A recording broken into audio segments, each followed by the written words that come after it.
بسم اللہ الرحمن الرحیم۔ سب دوست بہن بھائیوں کو میری طرف سے السلام علیکم۔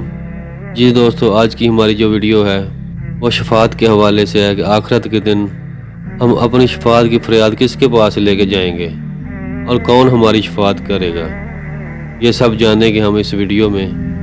چلو تو شروع کرتے ہیں۔ یعنی ان لوگوں کی نسل والے جنہیں ہم نے نوح کے ساتھ کشتی میں سوار کیا تھا، وہ نوح بے شک بڑا ہی شکر گزار بندہ تھا۔ رسول اللہ صلی اللہ علیہ وآلہ وسلم کی خدمت میں گوشت لایا گیا اور دست کا حصہ آپ کو پیش کیا گیا تو آپ نے اپنے دانتوں سے اسے ایک بار نوچا، اور ان حضرت صلی اللہ علیہ وآلہ وسلم کو دست کا گوشت بہت ہی پسند تھا۔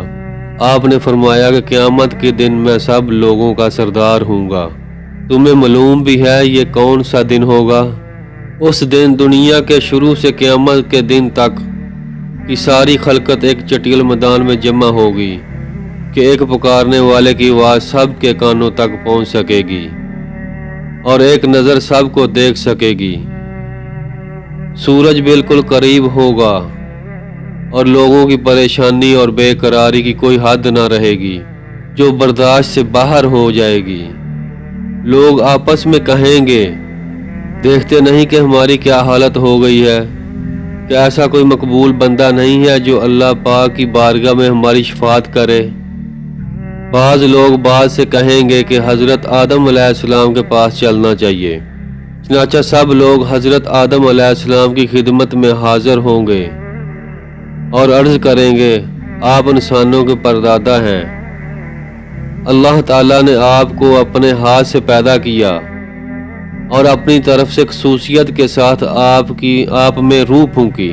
فرشتوں کو حکم دیا اور انہوں نے آپ کو سجدہ کیا، اس لیے آپ رب کے حضور ہماری شفاعت کر دیں۔ آپ دیکھ رہے ہیں کہ ہم کس حال کو پہنچ چکے ہیں۔ حضرت آدم علیہ السلام کہیں گے کہ میرا رب آج انتہائی غضبناک ہے، اس سے پہلے اتنا غضبناک وہ کبھی نہیں ہوا تھا اور نہ آج کے بعد کبھی اتنا غضبناک ہوگا۔ اور رب العزت نے مجھے بھی درخت سے روکا تھا لیکن میں نے اس کی نافرمانی کی، بس نفسی نفسی نفسی، مجھ کو اپنی فکر ہے، تم کسی اور کے پاس جاؤ۔ ہاں، حضرت نوح علیہ السلام کے پاس جاؤ۔ چنانچہ سب لوگ حضرت نوح علیہ السلام کی خدمت میں حاضر ہوں گے اور عرض کریں گے، اے نوح، آپ سب سے پہلے پیغمبر ہیں جو اہل زمین کی طرف سے بھیجے گئے تھے، اور آپ کو اللہ نے شکر گزار بندہ، عبد شکور کا خطاب دیا۔ آپ ہی ہمارے لیے اپنے رب کے حضور شفاعت کر دیں۔ آپ دیکھ رہے ہیں کہ ہم کس حالت کو پہنچ گئے ہیں۔ حضرت نوح علیہ السلام بھی کہیں گے، میرا رب آج اتنا غضبناک ہے کہ اس سے پہلے کبھی اتنا غضبناک نہیں تھا اور نہ آج کے بعد کبھی اتنا غضبناک ہوگا۔ اور مجھے ایک دعا کی قبولیت کا یقین دلایا گیا تھا جو میں نے اپنی قوم کی خلاف کر لی تھی، نفسی نفسی نفسی۔ آج مجھ کو اپنے نہیں نفس کی فکر ہے، تم میرے سوا کسی اور کے پاس جاؤ۔ حضرت ابراہیم علیہ السلام کے پاس جاؤ۔ سب لوگ حضرت ابراہیم علیہ السلام کی خدمت میں حاضر ہوں گے اور عرض کریں گے، اے ابراہیم، آپ اللہ کے نبی اور اللہ کے خلیل ہیں، روئے زمین میں منتخب، آپ ہماری شفاعت کیجئے۔ آپ ملاحظہ فرما رہے ہیں کہ ہم کس حالت کو پہنچ چکے ہیں۔ حضرت ابراہیم علیہ السلام بھی کہیں گے، آج میرا رب بہت غضبناک ہے، اتنا غضبناک نہ وہ پہلے ہوا تھا اور نہ آج کے بعد ہوگا، اور میں نے 3 جھوٹ بولے تھے۔ راوی ابو حیان نے اپنی روایت میں ان تینوں کا ذکر کیا ہے، نفسی نفسی نفسی، مجھ کو اپنے نفس کی فکر ہے، میرے سوا کسی اور کے پاس جاؤ۔ ہاں، حضرت موسیٰ کے پاس جاؤ۔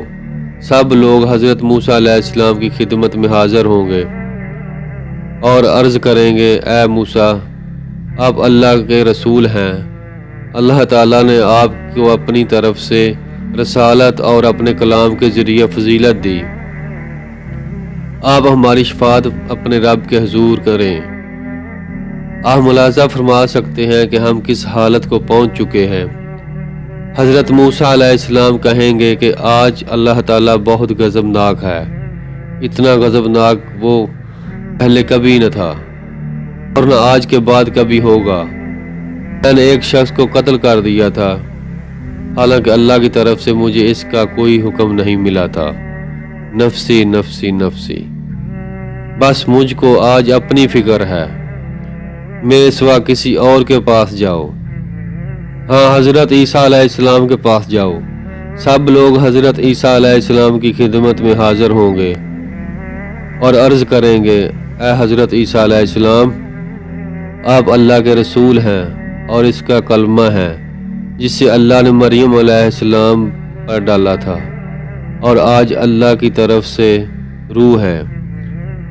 آپ بچپن میں ماں کی گود ہی میں لوگوں سے بات کی تھی، ہماری شفاعت کیجیے۔ آپ ملاحظہ فرما سکتے ہیں کہ ہماری کیا حالت ہو چکی ہے۔ حضرت عیسیٰ علیہ السلام بھی کہیں گے کہ میرا رب آج اس درجہ غضبناک ہے کہ اس سے پہلے کبھی اتنا غضبناک نہ ہوا تھا اور نہ کبھی ہوگا۔ اور آپ کسی لغزش کا ذکر نہیں کریں گے، صرف اتنا ہی کہیں گے، نفسی نفسی نفسی، میرے سوا کسی اور کے پاس جاؤ۔ ہاں، محمد صلی اللہ علیہ وآلہ وسلم کے پاس جاؤ۔ سب لوگ ان حضرت صلی اللہ علیہ وآلہ وسلم کی خدمت میں حاضر ہوں گے اور عرض کریں گے، اے محمد صلی اللہ علیہ وآلہ وسلم، آپ اللہ کے رسول ہیں اور سب سے آخری پیغمبر ہیں، اور اللہ تعالیٰ نے آپ کے تمام اگلے پچھلے گناہ معاف کر دیے ہیں۔ اپنے رب کے دربار میں ہماری شفاعت کیجیے۔ آپ خود ملاحظہ فرما سکتے ہیں کہ ہم کس حالت کو پہنچ چکے ہیں۔ ان حضرت صلی اللہ علیہ وآلہ وسلم نے فرمایا کہ آخر میں آگے بڑھوں گا اور عرش تلے پہنچ کر اپنے رب عز و جل کے لیے سجدے میں گر پڑوں گا۔ پھر اللہ تعالیٰ مجھ پر اپنی حمد اور حسن ثنا کے دروازے کھول دے گا۔ مجھ سے پہلے کسی کو وہ طریقے اور وہ محمد نہیں بتائے تھے۔ پھر کہا جائے گا، اے محمد، اپنا سار اٹھائیے، مانگیے، آپ کو دیا جائے گا، شفاعت کیجیے، آپ کی شفاعت قبول ہو جائے گی۔ اب میں اپنا سار اٹھاؤں گا اور عرض کروں گا، اے میرے رب میری امت، اے میرے رب میری امت پر کرم کر۔ کہا جائے گا، اے محمد، اپنی امت کے ان لوگوں کو جن پر کوئی حساب نہیں ہے جنت کے دہانے دروازے سے داخل کیجیے، ویسے انہیں اختیار ہے، جس دروازے سے چاہیں دوسرے لوگوں کے ساتھ داخل ہو سکتے ہیں۔ پھر ان حضرت صلی اللہ علیہ وآلہ وسلم نے فرمایا، اس ذات کی قسم جس کے ہاتھ میں میری جان ہے، جنت کے دونوں کناروں میں اتنا فاصلہ ہے جتنا مکہ اور حمیر میں ہے، یا جتنا مکہ اور بصرہ میں ہے۔